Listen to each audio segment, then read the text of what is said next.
Okay, let me open the lecture once to see what did I. Okay, so let me do a quick overview of all the things we learned. So we basically learned everything from the point of view of two experiments. The first experiment is double slit experiment, where we have shown that if I start with with some a single source and put it on two slits, if it is bullets, you get it can either go through here or go through here. So you have a probability of passing. So probability is here you count it operationally. You term it like number of objects, number of bullets collected here divided by total number of bullets, and this is number of bullets collected there divided by total number of bullets. So that will be simply is sum of these two. So you get the total P will be P1 plus P2. Okay. So I called it P12 in my note. And then we realized this is also something you have learned thoroughly in your optics course or wave mechanics course. So this is also one thing I realized that your wave mechanics have either you have forgotten or didn't learn. So revise your wave mechanics a bit, because it seems you have forgotten this criteria of double slit and all these extended source or narrow or coherent source and all those factors. So what we learned there, that you get a in a double slit experiment we have done in your course, that you calculated this path difference and found the criteria of interference, and you will find the following pattern in the screen. And we know that that can be explained by saying that these are two waves. One is e to the power I omega t, and another is like some e to the power I omega t plus some delta, which is the path difference. And then if you take the total intensity, it is basically these two guys, these two waves, which is this h. So let me call it h1 with a bar. This is h2 with a bar. So h1 bar plus h2 bar, then mod square. So then that we have shown, this is basically I1 plus I2 plus 2 root I1 I2 cos delta. This is the standard wave mechanics, nothing new here. And then the puzzle we found is that if I do the same experiment with bullets, okay, if bullets, and the bullets are single bullets not bullets, this is again the post lunch anyways. So if I do this experiment with electrons, we found that if I do it like a single electron and an ensemble of single electron, not like many electron at a time, then we will get a similar pattern. And we tried to explain it by saying a single electron acting like a wave, such that the probability of reaching here is like this I, which is some I1. So we called it in terms of P, some P1 plus P2 plus some 2 root, we can call it some 2 root P1, P2 and cos delta. Now for a single electron, when to that happen, it must be behaving like something underneath must be like this, some square of some amplitude times e to the power I omega t, so amplitude and phase. And we call this object probability amplitude. So we said there must be a probability amplitude underneath, or the electrons is actually like a probability amplitude. The existence of electron is like a probability amplitude, which is controlling the probability of it appearing here. So whether most of the electrons will come here or here, that is decided because of this probability amplitude. So that is how we tried to model this phenomena, and we landed on the conclusion that there must be something called a probability amplitude which is causing that. That's the only way to explain this, because all other way of explaining it, like turning on a source, trying to watch it and all those things, didn't work. And the conclusion we landed on, it's like a probability amplitude until detected.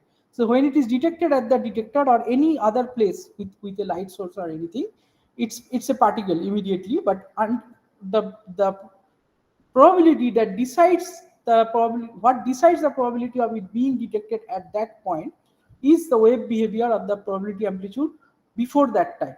And between two measurements, it's again a, if I measure it here and here, then in between it's a wave. So that is the kind of interpretation we have landed on. Okay, and I hope up to this point we have gone through all kind of variants, and more or less this point, up to this point, there is no confusion. And there are two side things we learned about. One is about uncertainty and all these From there, we went to a little bit of details on the law of adding amplitudes, and we learned these two things. One is, if we are not observing, then you have to talk in terms of that amplitude, and then instead of adding probability, we must add this object. But if we are observing, then it is like a particle, so then we must add probability. So we learned this statement in variety of condition. So that was basically all the thing we learned in the context of double slit experiment. Okay. Now, up to this, there is no confusion, I hope. At least the part which I discussed in the class and in the Feynman book or anywhere. Now, I know there are some questions which are not yet answered in Piazza. There are some special variants of that situation. But I hope that understanding is not hindering this set of statements which I just made. Is that fine? Can I move on to revise the Stern-Gerlach?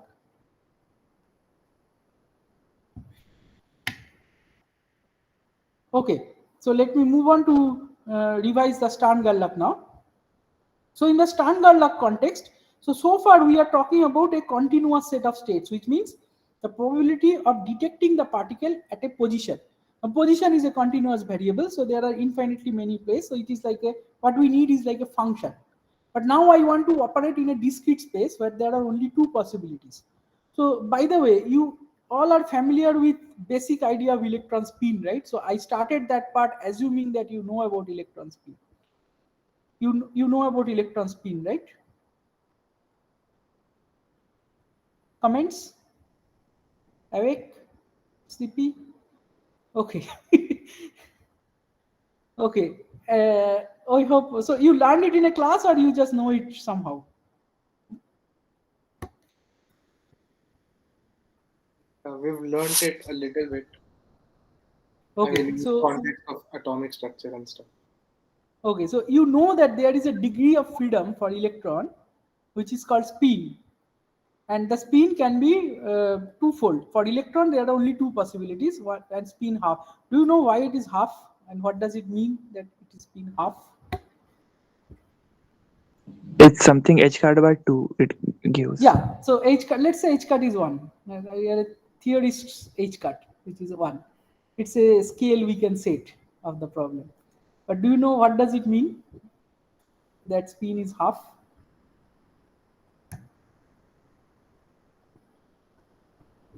Comments, any attempt? Don't hesitate to make a stupid statement. This is your last chance to do that. After that, you cannot afford to make a stupid statement. I thought it was like an experimental Yeah. Data. Yeah, so of course it's an experiment. The Stern-Gerlach experiment was indeed the experiment. They found there are only two possible thing can happen. And somebody said fermion or boson. Okay, and what else? Is it some kind of projection on like projection of angular momentum on one side, and it gives h cut by 2? Yeah, but why half? What does it mean? Something is half spin, something is integer spin, something is half integer spin. Okay, we will learn that in details when we'll do angular momentum, but let me give a food for thought that this object is not exclusive to quantum mechanics. There are spin half-like objects all around us. So the idea is following. So if something is spin half, it means it takes 2 rotations to come back to origin. Okay, what does it mean? So let me say this cup. Okay, you can see the handle of the cup. Can you see the handle? Yeah. Okay, so this is a object. You know, any object with 360-degree rotation comes back to itself, right? Agree? Disagree? Yeah. Okay. Now let me show another object which doesn't come back to with 360-degree rotation. Can you imagine something which will not come back to itself after 360-degree rotation? Are you familiar with anything? Mobius strip. Yeah, you are kind of in the right direction. But anyone else want to say something?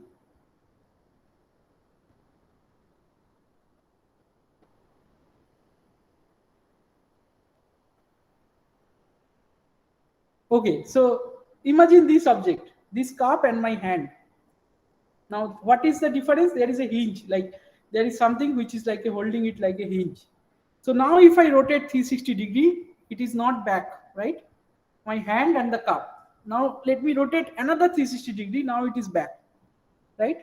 Can you see that? That it took 720 degree rotation.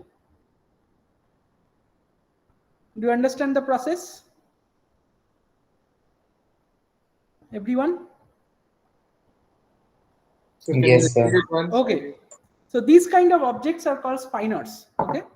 So they are everywhere. They are the satellites, and in classical system, in aerodynamics, they are heavily used. Like, what is this thing called? This model you make, gyroscope and all. And this even like you can buy a selfie stick, which is a spinor, a classical spinor. So spinors are object which takes 720 degree rotation to come back to origin. So that is the equivalent to spin half. Now, if you like to think an electron is like a rotating ball, then you land on various kind of problem, because you will violate relativity and all kind of issues will pop up. So you cannot think it like a rotating ball. So the peculiarity is, this part nobody understands, is that why a point particle of electron has a spin. The spin is like an angular momentum, and not only it is a regular spin, it's like that peculiar spin which takes 720 degree rotation to come back to origin.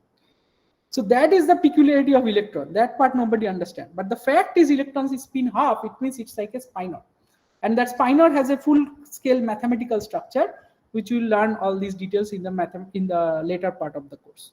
But for now, just know that in electron can only orient in two directions, the angular momentum and the angular. You can learn the details. You know all this stuff, basic stuff, right? That if a current is moving in a loop, it generates a moment. That moment couples with a magnetic field. These kind of basic things you learned in electrodynamics, right?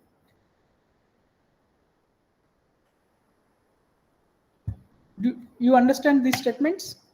That electron has a magnetic, because I jumped in the Stern-Gerlach no, assuming that you know those things, because that is why the electron is talking to the magnetic field to the first place. That is why it is either projected in up or down. Yeah, this kind of part make it solid. So is it that you learned it, or you didn't, or you heard it but it's vaguely in your head, or you forgot it? What is the status? I mean, We heard about it. okay, now this is exactly, I want you to understand that why you should do more work, not me. You should solve the problems, you should talk more, you should discuss more, because otherwise if you listen, that is what happens. Okay, everything becomes vague after some time. If you would have solved some problems on this, you would have never forgotten this. So I think chapter 5 of Griffith, go there, Griffith's electrodynamics book, revise those basics, okay? And read about the Stern-Gerlach basics from the references I gave. I believe you learned Stern-Gerlach experiment in last semester, is it? Did you? Yes, sir. We learned it. Just Okay, overview. then why are you fuzzy about that? We didn't learn it in like any detail, much detail. Yeah, so it translates as you didn't solve problems. Solve problems, okay? If you don't solve problems, everything will be fuzzy. Everything. Within one semester, you will talk like you have never learned quantum mechanics, because everything will be out of your brain. So revise this part, okay? So the idea is why a spin generates a magnetic moment, why a magnetic moment talks to a magnetic field. This is basic electrodynamics, okay? So look up, I will cover, when I will talk about spins properly, spin and angular momentum properly in this course, I will go through it quickly. But in this course, I am not going to cover all those basics. This is more a quantum mechanics course. If I try to brush up your basics of electrodynamics, then I will never be able to finish my syllabus. So read that part, and that will happen. This kind of thing will happen throughout your career, because you will discover that you don't know something which you are supposed to know all the time, or maybe you learned it but not very clearly. Even after this course, some things will be like that. So those parts you have to read yourself and match up. So do the same thing. It's not a new thing, and it's not that it is the first time or last time. That kind of thing will keep happening. And if you still have problem, we can have a discussion or tutorial where I'll explain how these details, why does the electron is talking to this magnetic field like that way. So that if that basic is not clear, it's very difficult for you to appreciate what is going on. Okay, So now the idea, so let's take it for a fact that the electron has a spin. The spin is some kind of a motion, which I don't know yet what kind of motion, because the classical way of thinking it doesn't make sense. Some kind of a motion which generates a magnetic moment, and since there is a magnetic moment, it talks with a magnetic field, which means the magnetic moment, it's like a mini magnet. So it will either align along the magnetic field or anti-align, depending on its polarization. Okay? This basic electrodynamics.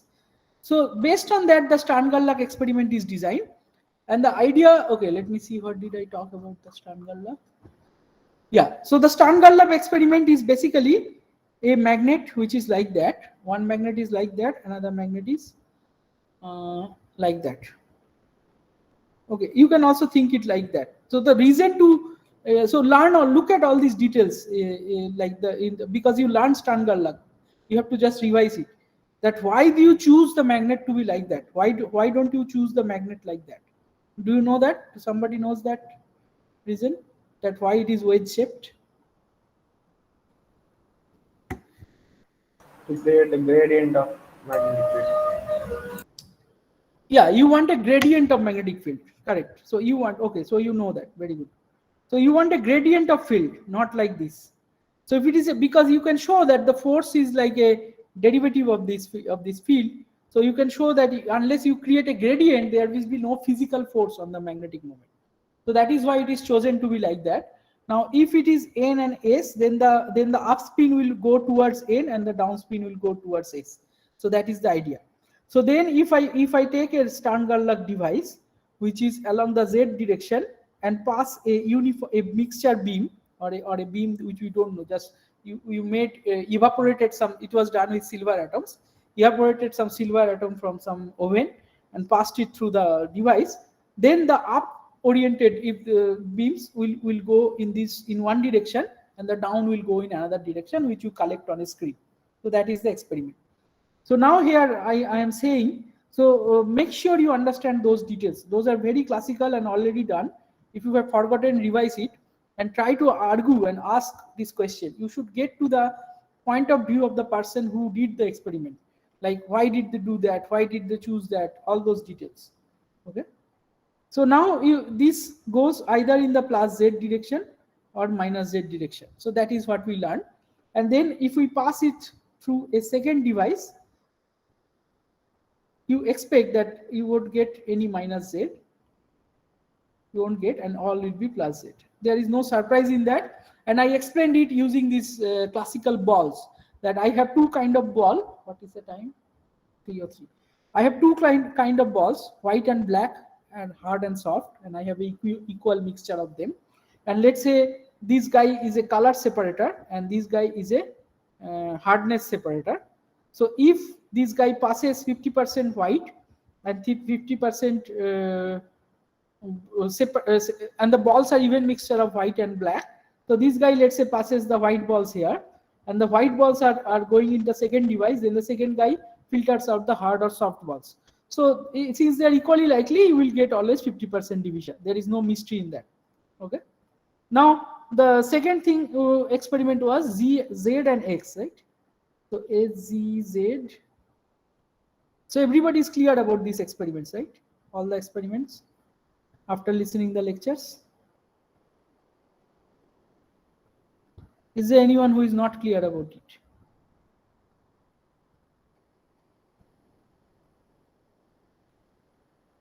Okay. So shouldn't it be CS and CS? Yeah, you are right. It should be CS. Yeah. So now good that you are awake. Okay. Now we are doing CS and HS, and then it will be a 50% separation. That is also pretty straightforward. Now the peculiarity comes in this case. So it is Z, X, Z. Okay. So Z, X, Z. Okay. So this is SZZ, SZX, SZZ.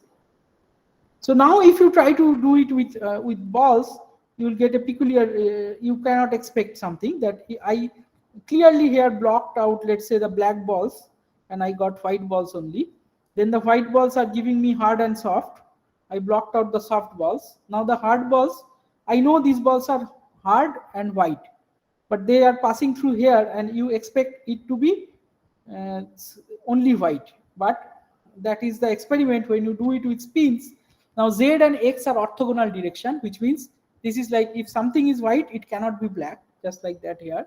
If something is along the Z direction, pointing along Z direction, it cannot point along the X direction because they are perpendicular direction. There is no component along that direction. So when it is passing through this, so you will get the white balls, and you will get the plus Z, and then if the X is giving me the Z is giving plus X and minus X, and then the plus X is even giving me plus Z and minus Z. So it is as if when you are measuring the color at the last level or measuring the Z component at the last level, it had forgotten the fact that it was a plus Z earlier.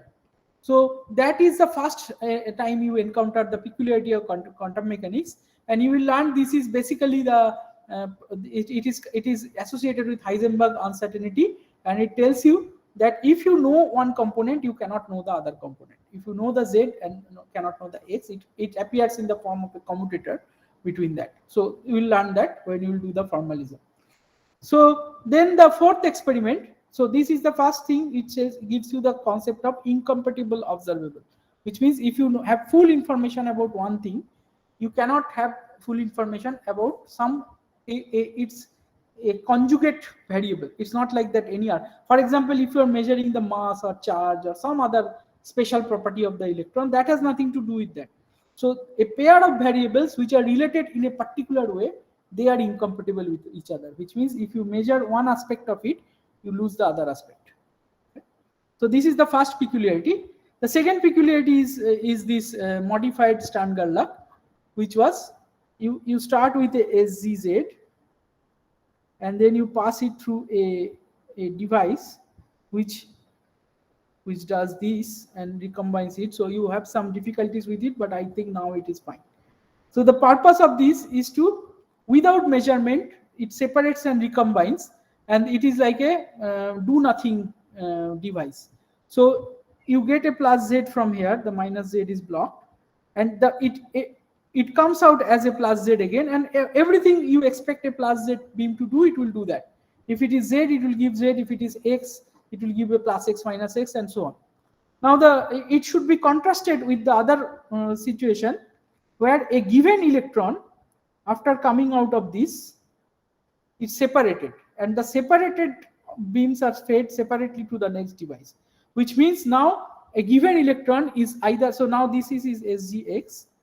So now a given electron out of this is either plus X or minus X. It's not a superposition anymore. So now in the previous case you add amplitude, in this case you add probabilities, and therefore the outcome will be accordingly, will change accordingly. Okay. So you know this, you understood this point also. There is no confusion up to this, right? So the third experiment tells you the concept of incompatible observable. The fourth experiment gives you the concept of that there are two kind of object. One is probability, another is probability amplitude. One you deal with when you make an observation or you know the state of the system. Another when you don't make an observation. And we also had a debate about what counts as observation, and we argued anything that states the change, changes the state. It is like a flipping word. Anything that changes the state of the system, that counts as observable, whether you have seen it or not. Okay. Change of the system means it's system plus detector and everything. The system is not just the system, it also the state of the detector. Okay. So these are the four scenarios, and then there is a fifth scenario I talked about in lecture 2.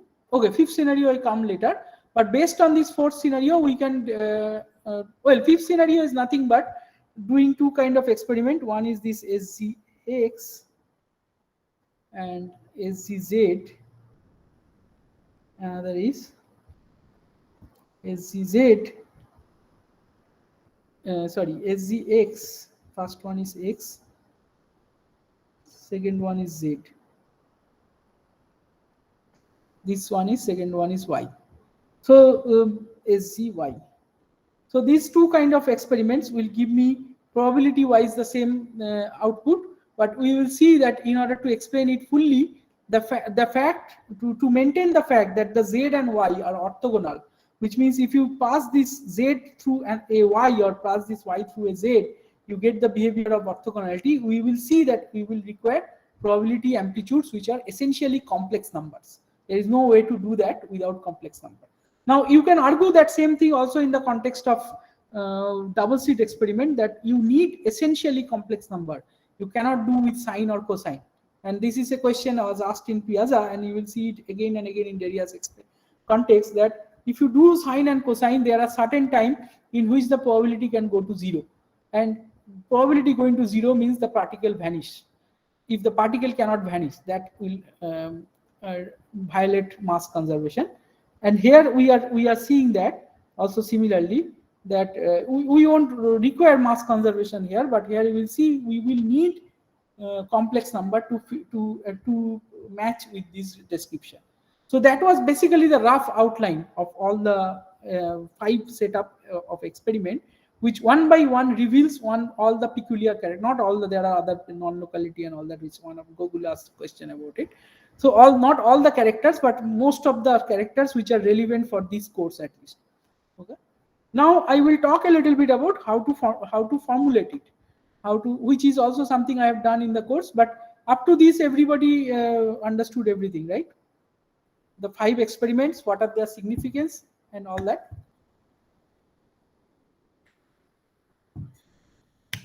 Comments? Okay. I assume everybody is awake as the precondition, and post condition is everybody understood. Okay. It's not easy. That's why I'm saying it again and again. Okay. So one thing we realize now, so we want a formalism to describe this experiment, a mathematical formalism. So now we are rebuilding that formalism. So that is what I did in the pre-recorded lecture. So one thing we realize, this plus x is made of plus z or minus z, and plus z is made of plus x or minus x. That is what we learned from this experiment. So that means I should be able to write this as a superposition or sum of these 2 other states. So based on that, we said we can. So now this is just a notation. Right now, don't worry about what it is. But as we realize, the best way to express something which is a superposition of 2 things or sum of 2 things without and having their each individual character is vectors. So we realize the need of a vector to express that. For example, if I say a vector A is AXI plus AYJ plus AK AZK, it is like the vector A exists and it has these 3 components, which is projection on x-axis, y-axis, and z-axis are respectively these numbers, and they are all the projections are all non-zero or something non-trivial at the same time. And it can be 0 also in some special cases, but that is the meaning of a vector. So similarly, we realize the best thing which can describe this is like a vector. So this is also something you will realize, that it is not like always you have the mathematics is not always pre-existing, but sometimes, for example, Newton had to develop calculus to describe his dynamics. So he had to develop the language that fits in. But in this case, what was needed was already there, and it was not. It's not that. So Hilbert's work was not very long ago. It was just before, and it was a very modern mathematics at that time, which Dirac used to develop this formalism. So this bracket formalism is due to Dirac.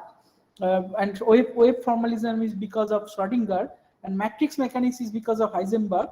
So Heisenberg realized in empirical way one can predict the spectroscopic result by writing down the numbers in rows and column, and without knowing what is a matrix. He didn't know what is a matrix, but he kind of invented matrix or felt the need of something like that. This similar thing also happened for Einstein.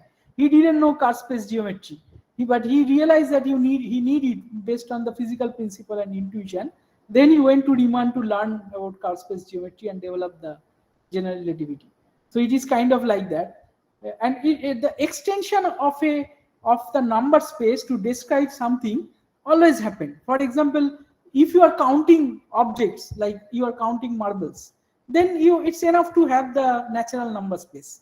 But now you are starting to add. If you're adding and dividing, then also it is fine. Well, if you're adding, it is fine.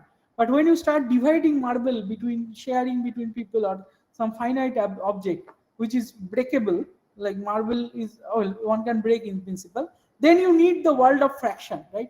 And if you are subtracting, then you need the world of negative numbers.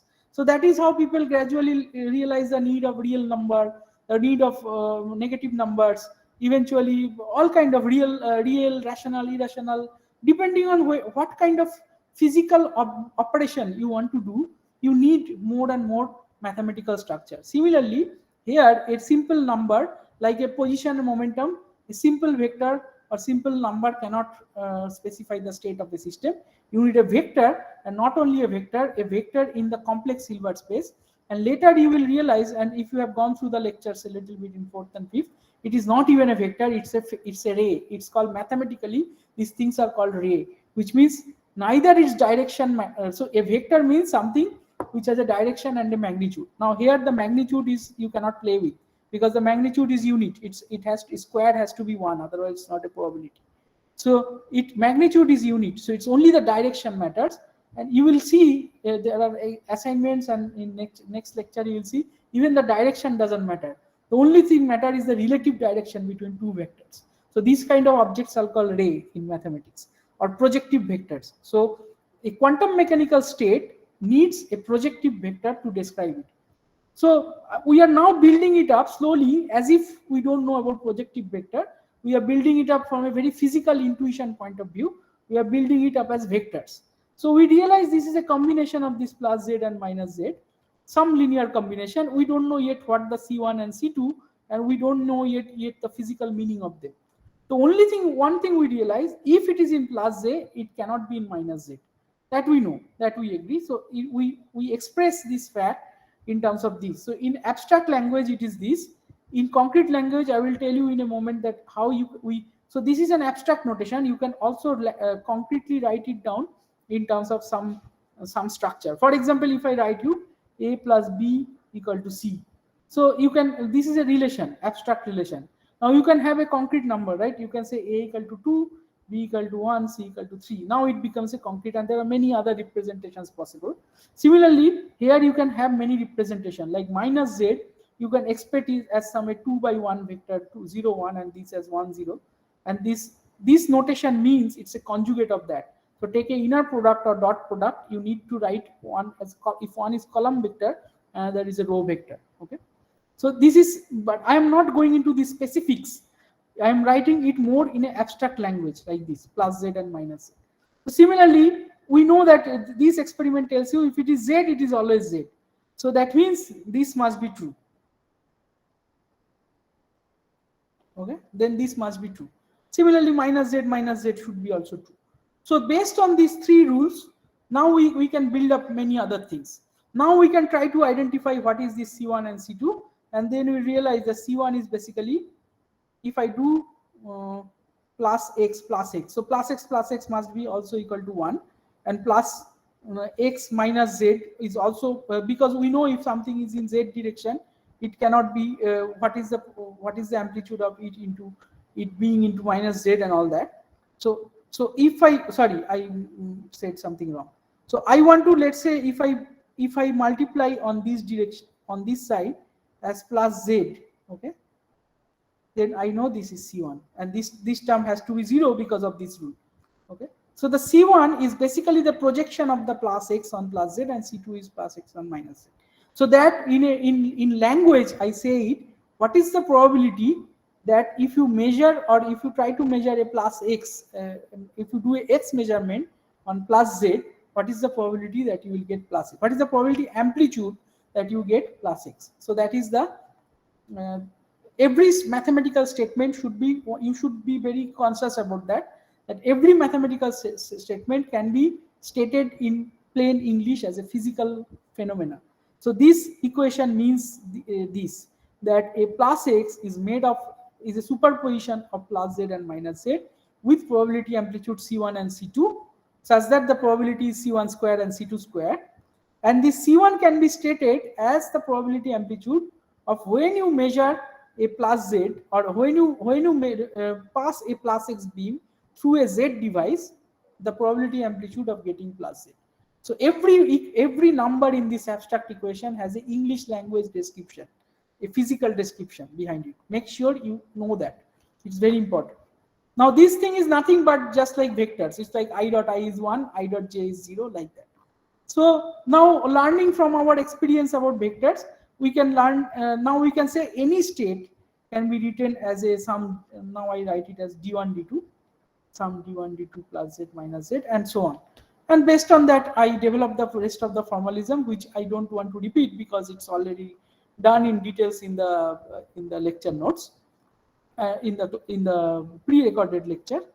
And then finally, we also worked out the same thing for the fifth experiment, where we have shown that all I can say based on the experimental result, because they are equal probability plus half and minus half, all I can say is that the C1 square or C2 square is half. Now we cannot say what is C1 and C2 because that is not measurable. That is not the amplitude. The amplitude is C1 and C2, but the measurable is C1 square and C2 square, the probability. So based on that, the C1, C2 is arbitrary up to a phase factor because I don't know the phase factor. So I wrote it as e to the power I delta plus and I delta minus.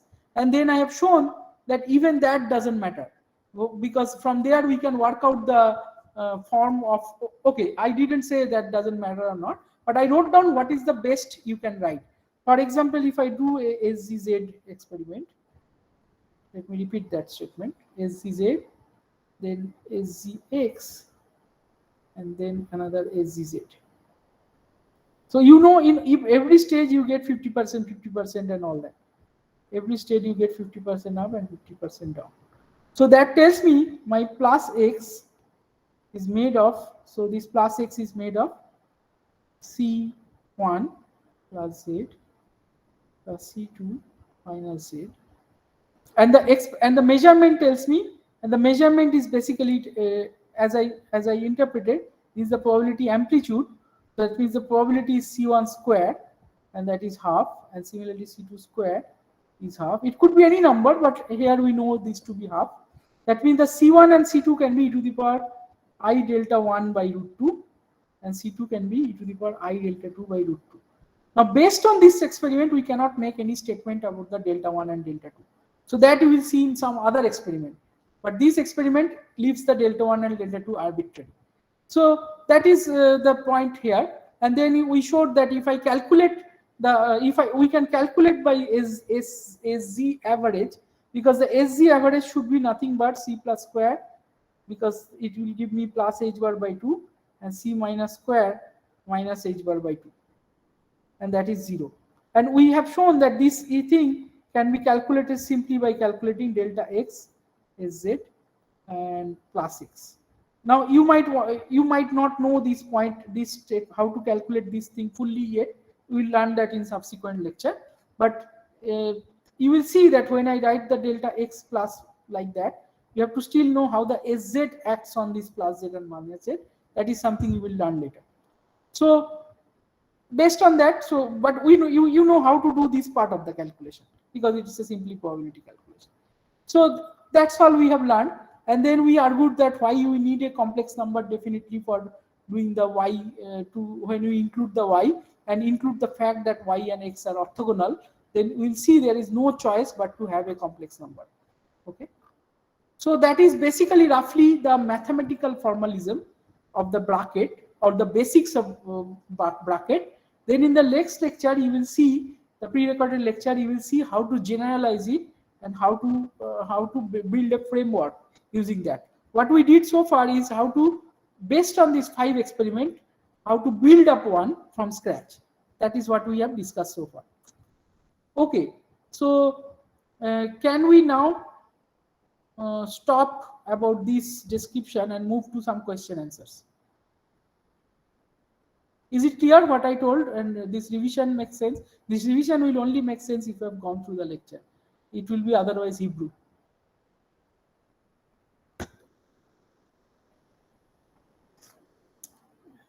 Questions, comments?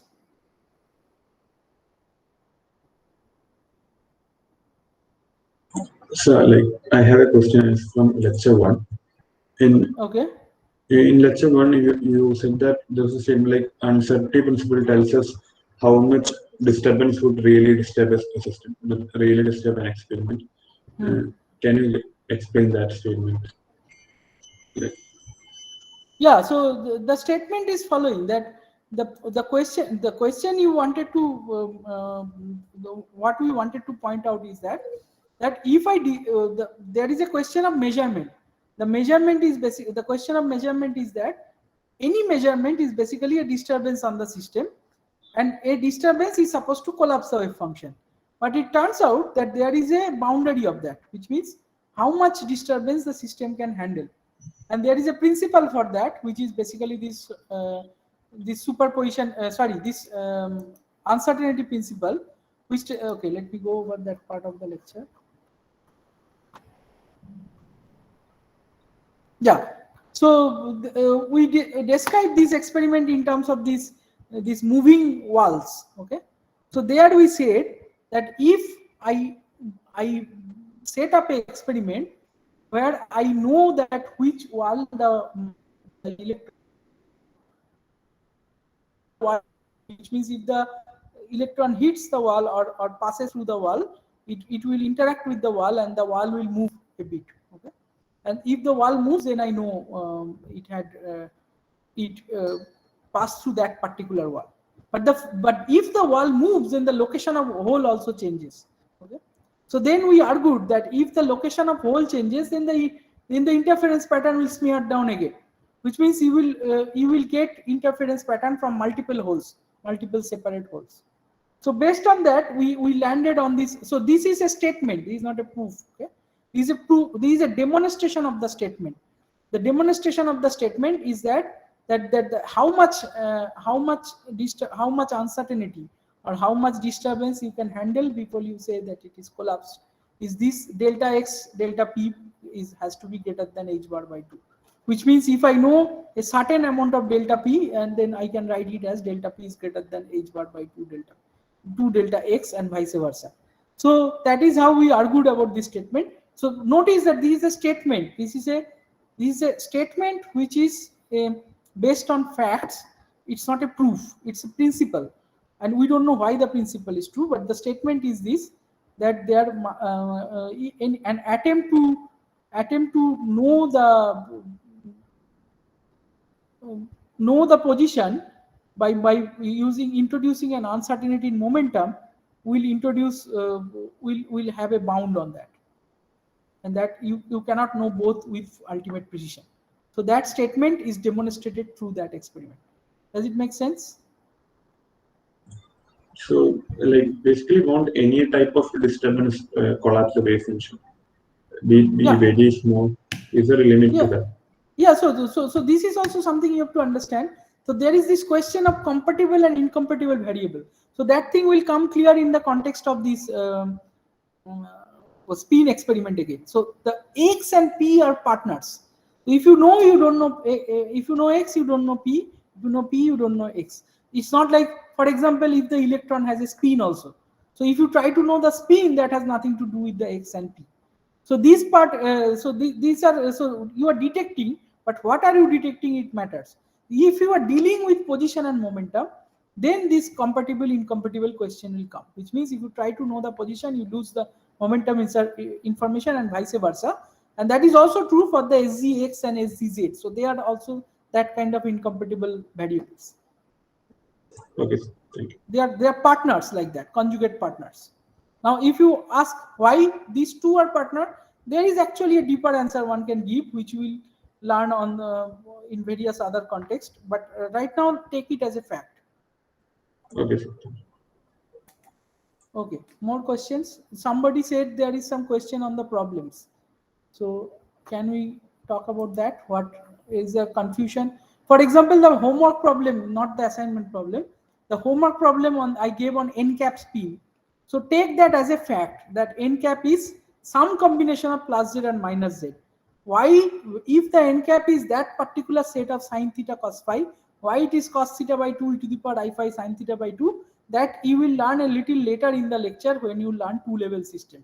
For now, take it as a fact. Take it some arbitrary C1, C2 if you don't like theta and phi. and try to answer that question. Okay, so that could be the one possible confusion from that. And the second part, I don't know what's the confusion. So can someone comment on that?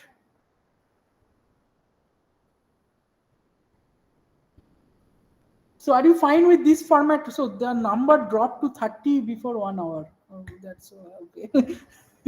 Okay, so what is, I don't know why people are running away.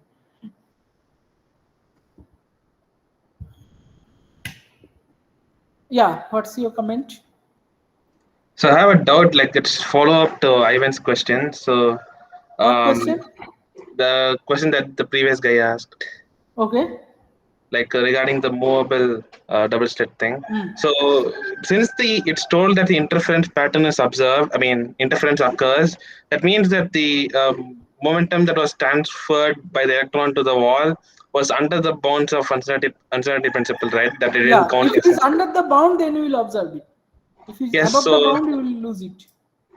so when we do it with a lot of electrons, we are able to transfer enough momentum so that the pattern gets smeared. No, there is no lot of electron question. This whole thing is about a single electron. Okay, this whole thing about a bunch of single electron separately. It's not, there is nothing to do with one electron with another electron. This, So you even must with be careful about that. Like as if every time you are doing the experiment, you are resetting the device. Or you can say there are many devices which you are doing it separately, identical device. No way one electron will do something to the device, the second electron is doing something where the previous electron left something, some trace or something. That it is not like that. It's completely isolated. It's a single particle physics. It's not a many particle physics. Now, since there is a probability associated with it, you need many observation to manifest that is how probability works. But the underlying dynamics and what is happening is because of a single particle itself. It's the wave nature of one particle. You don't need a wave of one particle to interact with the wave of another particle. So is it that after each time an electron passes through the slit, the wall is reset to its Yeah. So that is starting how you position? should think. Yeah, but only thing is that even for one electron, you don't know where the wall is, what the hole is, or exactly. There is uncertainty, and that is why smearing your pattern. Because if you see right after that, I discussed the condition. The condition requires you to know the position of the hole, the distance between the holes. If that's an uncertainty, that uncertainty will also affect the pattern.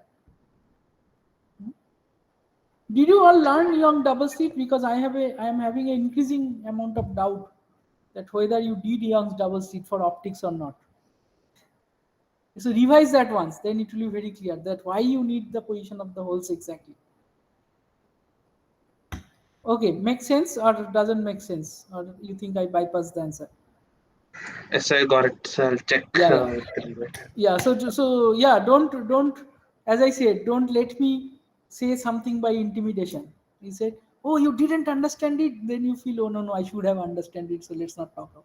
It's not like that. Whatever I say, ignore that and keep asking your question until you have fully got the answer.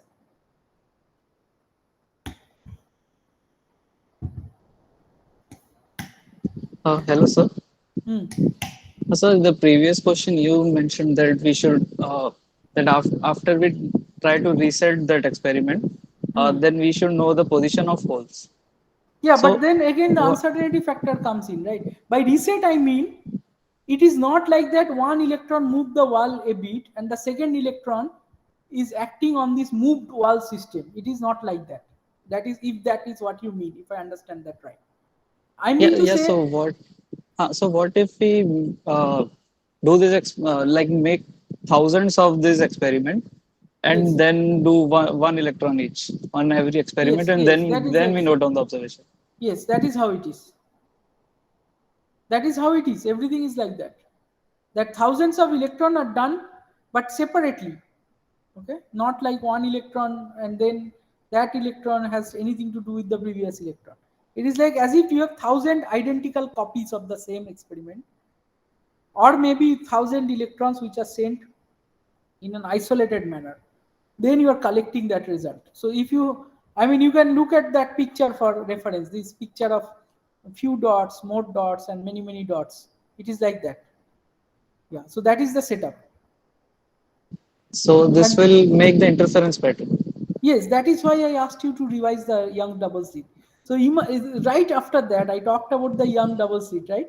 Imagine I have a fudge in the position of the hole, fudge in the D. How that fudge will affect my interference pattern? Or even for a single wave. So imagine, but it is good that you are asking this question, because now it will clarify even the point that it is the wave phenomena for a single electron. Now, it is very important the interference criteria is precisely satisfied, which is the 2D sine theta is equal to m lambda. But if there is an uncertainty in the D itself, how much uncertainty you can handle? So that is the question. Then the interference condition is not satisfied, right? So then the pattern of one electron versus the pattern of the second electron versus the pattern of the third electron, all of them has no correlation. Right?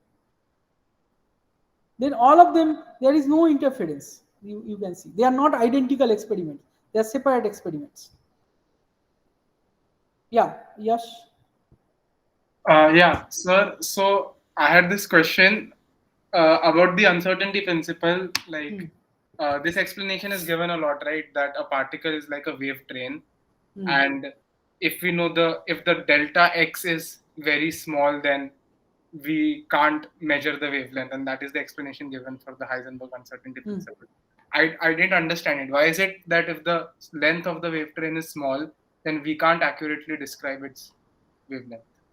No, the statement is if I, the statement is following that there are two kind of uncertainty. One is in X, another is P. So the statement is, if you know the X position, then there is it's like a collapse in the X direction, or that kind of, you say you precisely know the X.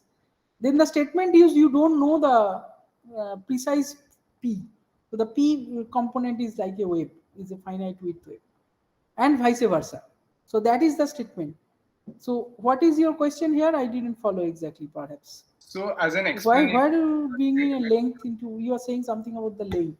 So the statement is this. So if I have this is a delta x, and then there is a wave part for delta p.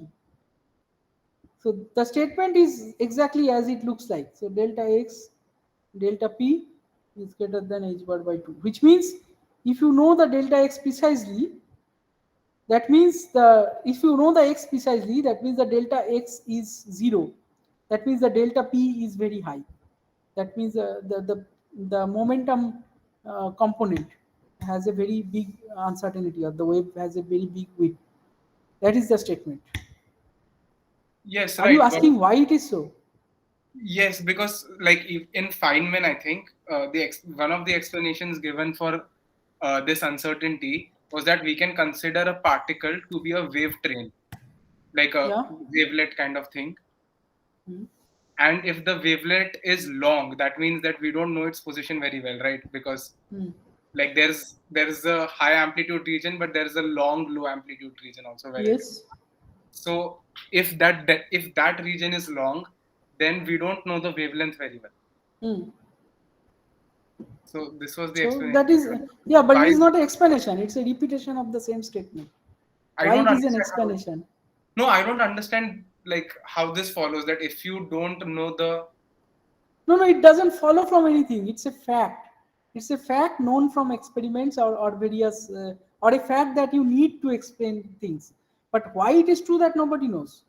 Not what you just said is a restatement of the fact. It's paraphrasing the fact using defined set of words. But it's not an explanation that why it is true. You understand that, right? Okay. Yeah, there is no explanation one level deeper. That we don't know. Right? Right. So final, yeah.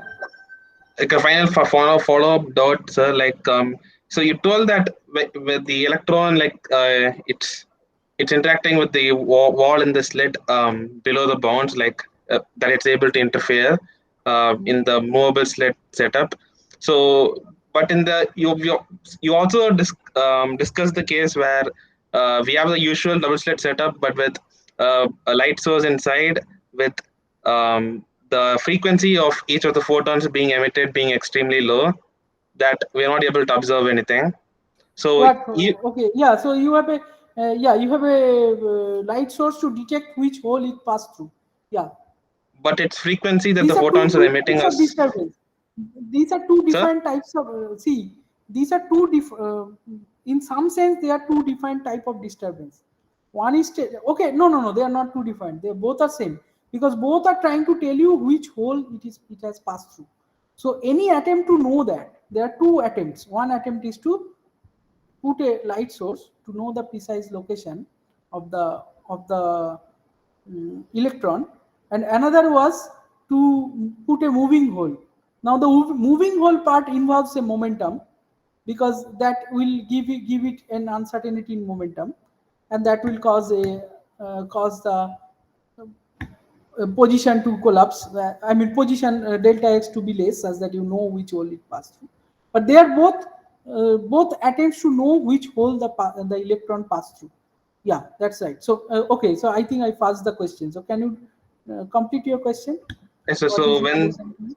when the photons that are being emitted by the light source is their frequency is very low, we won't be able to observe it right below the when Yeah, the frequency if is. nothing hits the electron, then you won't be able to observe it. So like intensity would determine the number of times a photon hits an electron, but Yes, intensity determine that, and so frequency determine how much momentum it exerts. So you can also say it in the frequency point of view.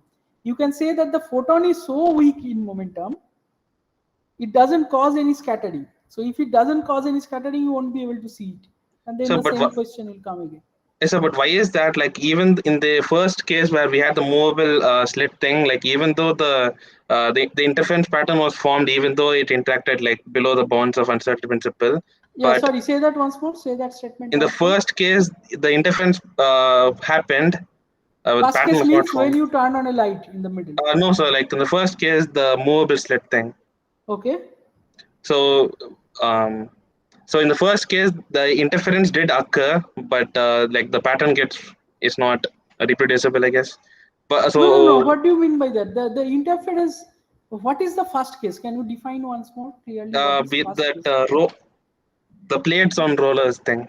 Yeah. So that is the first case. So that the point of that case is if the roller move, then you might think that you can get away with that because now you are not throwing a light. If the roller move, you know which slit it passed through, but in reality, that you actually messed with the position of the slit. That is why the interference pattern will be destroyed. But interference occurred, right? Like the wave nature. No, yeah, the interference showed. will occur, but the interference pattern will be destroyed. That is why the question of degree of movement is coming. If the slit moved enough by uncertainty principle, then one pattern will fall on top of other pattern and you won't be able to see anything. So that is the fact. Yes, so that's fine for me. Like so long as interference occurs, but in the second case, will occur, but the point is you won't be able to see because they will destroy each other. Yes, sir.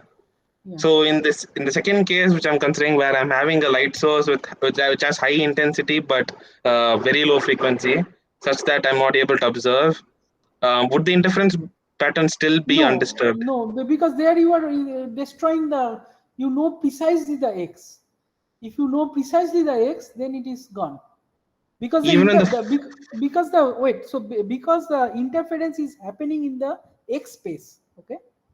So in the second setup, according to you, the second setup where I turn on a light, then I'm destroying it precisely in the x space. Okay. Right? Even when the photon frequency is extremely low? No, then if it is low, then it doesn't disturb. So that is then again you are bringing a different kind of, by the way, this is a different kind of uncertainty. You don't mix these with that because this frequency energy uncertainty, it is a different, it's called energy time uncertainty, and this is position momentum uncertainty. They are two different type of uncertainty. So one have to think about it carefully. Yes, so that's fine with me, but like the question is like even when in both the events the interaction is like within the uncertainty principles bound, In one case, the pattern gets, well, the interference does not occur, right, in the photon case. Yeah, so if see, there is only one rule. The rule is if the disturbance is weak enough within uncertainty, then it doesn't disturb the interference. That is all. Then whatever situation you can imagine, this same thing will happen. You So understand that? yes, sir. So interference occurs in both cases. No, both cases. By that I mean, if the disturbance is not strong enough to detect the particle position in the second case, then it will be still wave-like. Yes, sir. Yeah. So that is the statement of uncertainty. To destroy the wave nature, you have to know precisely the x. Now, if the x is fuzzy, then you don't know the wave particle nature. You have not collapsed. The wave function didn't collapse. Now, how much delta x is permissible, that is given by uncertainty. So the number of instances the interaction occurs with the photon doesn't matter, is it? Sorry? The number of instances the interaction, like when the photon comes close to the No, electron. the statement here is that if a photon, I am so when this Feynman lecture context, he didn't consider the photon in energy. He considered only the photon, number of photon which interacts with the particle. You know that delta x is 0 precisely for that. Now if you introduce a fudge factor here by saying the photon's energy is too low, that there is a delta x, then it's a different context which you are talking about now. But in the Feynman experiment, it says when it interacts, the delta x is 0 immediately because you know where it is. Yes, sir. So in the lecture, you actually told the frequency is decreased when intensity is decreased. Did by I say mistake. that? I thought I talked about intensity only. Did I talk about frequency also? Yes, I think you told about. I think you told momentum. I'm not sure. Something like Yeah. So mainly, okay. So I might have talked about, but then these two are two different things. One is intensity is number of question of number of photon. Yes, sir. And frequency is frequency or energy is how much the energy. Yeah. Actually, I think I talked about both. Yeah. So what I mean is that I mean to say this, that if you make the photon so weak that you cannot even detect, then the interference will reappear. That is what I mean to say. Okay. Now that could mean either. That could mean either. You can do it either by making the photon energy very low, or you can do it by if the photon so few in number that most of the time it doesn't detect anything. So like if the frequency is very low but the intensity is very, very high. Yeah, then same thing will happen. You won't Okay. detect it, right? Yes, sir. Because no matter how many photon you throw, you cannot see the object. Yes, Right? sir. If you cannot see the object, then it is a wave. Okay. Yeah, Thank you, sir. no problem. Sir, can I present my screen for a second? Yes.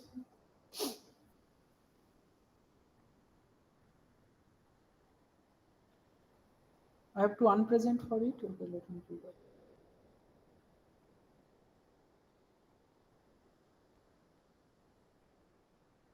Okay, so this is the Feynman's lectures one. Hmm. So this is what I was talking about. Here he has given this statement that we cannot define a unique wavelength for a short wave train. Mhm. And he said that as very, like, it's extremely obvious. It's not obvious to me. That's what I meant to ask.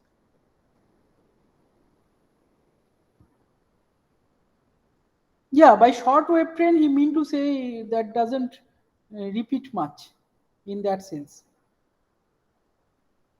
Are you familiar with Fourier transformation? No. Okay, then wait a bit. It will come in next few lectures and in mathematical physics. So a short wave train is are you familiar with Fourier series? Yes. Okay, so you can think of that any function can be thought of as a superposition of many sinusoidal pattern, right? Yes. Yeah. Now you can show that a short wavelength, a short wave train means a pattern which doesn't repeat much. Okay, like this in figure 2.1. Yeah. You can show that shorter the wave packet is, more it is a sum of many the sum of many sinusoidal waves, Okay. which means it's a superposition of many frequencies. That's why you cannot define it in terms of a single frequency, a single wavelength. Okay. So this is the meaning of that statement, and that will be very obvious to you once you learn a little bit of Fourier transformation. So I am going to give you a, because last time I also faced this problem. So I prepared a supplementary lecture on that, on Fourier transformation. So I will give it to you maybe 1 week later when you reach at that place.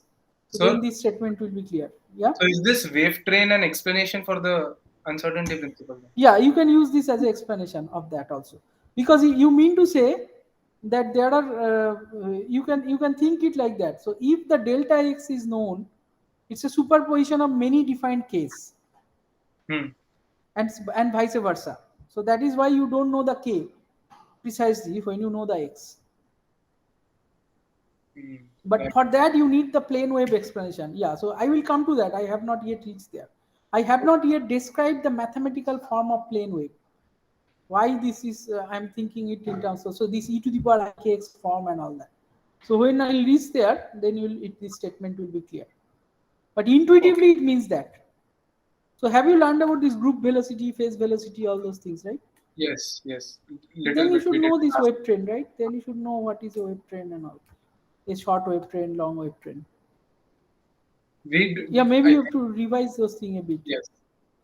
Yeah. So is uncertainty principle only a result of like the wave nature of a particle? If we just say that a Yes, of course. particle is It is a wave nature. It is because of the wave nature of particle, and it is also true in many, even many.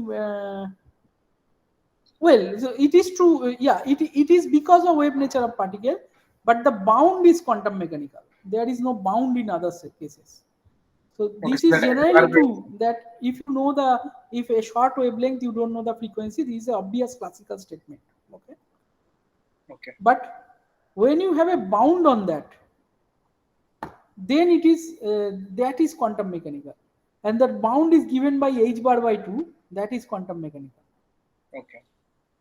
That statement, that there is a bound to what extent you can know, there is no classical analog of that bound. Okay, yeah, got it. I had but another this question. fact is generally true, that delta x delta p has this reciprocal relation. Yeah, so I had this question about an interpretation, the many world interpretation. You say that whenever like a measurement occurs, the universe splits, it duplicates where everything is same except that one measured electron, let's say. I mean to say that the observer and the observation, everything is in that particular storyline or in that particular world. Now there is another particular world where a different thing is happening. Does the parallel world exist before the observer makes that measurement? No, right? No, so every point, every instant of an observation, it splits the world into all the possibilities. So wouldn't that break things like conservation of energy and charge because you're duplicating the universe? No, because no. I'm not. This is the thing about it. So I'm not duplicating it. It's a superposition of existence. It is not like I create that world, and there is no connection between these two worlds. So by the way, you will discover this conservation principles also has this. What would I say? What's the right way to say it? Okay, let me not say it right now because it will cause confusion. Yeah, so the statement is following. There are two ways to say it. One way is, let's consider that cat experiment. Okay, so the cat experiment. Okay, let me go to the cat experiment.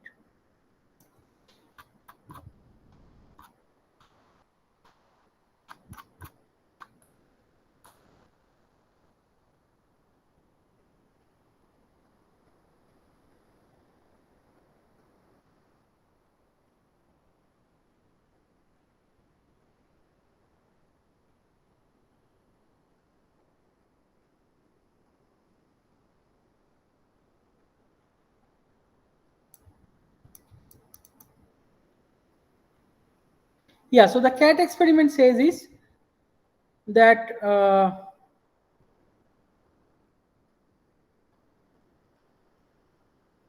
that as soon as you open the box, you see either the cat is dead or alive. Okay. Now, in one world, the cat is dead, and the another world, the cat is alive, and both of the world coexist. Yeah, this question is that's a good point actually. I don't know the answer to that, but I believe there are two ways to say that. One way is to say that the world is created as soon as you do the observation. Another way to say is that these two worlds always exist. Okay? It's just that you are not living in the other world. But which one of that should I say? But it cannot exist before the measurement, because the act Why? of measurement is the one that caused it to either before it was existing in a superposition, right? For Yeah. it to collapse to the two the two No, possible. it collapsed for that observer. For the other observer, it collapsed to the other state. You don't need a collapse concept. You don't need a concept of collapse in many world, right? Because the observer is also living in that storyline. No, so is it saying that, like, for one of the observers, the cat was always dead? It was never in a superposition. At one point, it was in a superposition, and then at one point, it was only dead. Yeah, so in the many world interpretation, you don't need superposition like that. The superposition is basically all the world coexist at the same time. That is the statement, right? So there is no superposition at all. In the many world picture, you don't need them to. Well, it is a superposition in the sense that this. See, when you need the superposition, when you in your world, if it is like two things are happening at the same time, then you need the superposition. But here in your world, two things are not happening at the same time, because in the observer's world, it is not happening at the same time. If there is a super observer, for them these two are happening at the same time, right? No, but then no randomness will occur. See, you're saying that the world for me was always the cat is dead. Yeah. So there is no concept of superposition. That means that there is no chance whatsoever that I would ever see the cat alive. But that is not true, right? At the point of observation, the world should split. Otherwise, it has always been dead. Yeah, but there is no way. So this part is probabilistic. That whether you live in this world or that world, that is probabilistic in a given observation. And actually, that is also not so simple to say, because the observer doesn't know the situation. It might be deterministic. Okay, you can say it in this way. So it is deterministic, but the observer doesn't know that. Okay. Okay, so we're always saying cat is dead, but we just don't know whether you don't we know are that. dead or alive. Yes, you don't know until the open your box. Then these are two parallel worlds. But then again, there's this problem that why was it ever in the why is there always existed another parallel universe even before I put the cat in that box? Because no, that why we don't know. But I'm saying this is a way of interpreting it. And if you think in this way, then the energy conservation problem will not appear, right? Because the world is always there. Yeah, you're saying that the other world is always there, right? Both alive and the dead version is always there. Yes. But yes. Then the problem is that if it has always been, was it always there even when the cat was not in the box? Before the cat was in the box, was it known that there will be a point where I'll put the cat in the box? See. There is no way to know that. These are all matter of interpretation, which whatever goes consistent with the picture. And I think, yes, such a picture goes consistent, which means all this world exists all the time. That is too far-fetched. No, all these things are far-fetched, equally far-fetched, because none of them you can falsify, right? Even the collapse picture you cannot falsify, right? Is it in principle unfalsifiable?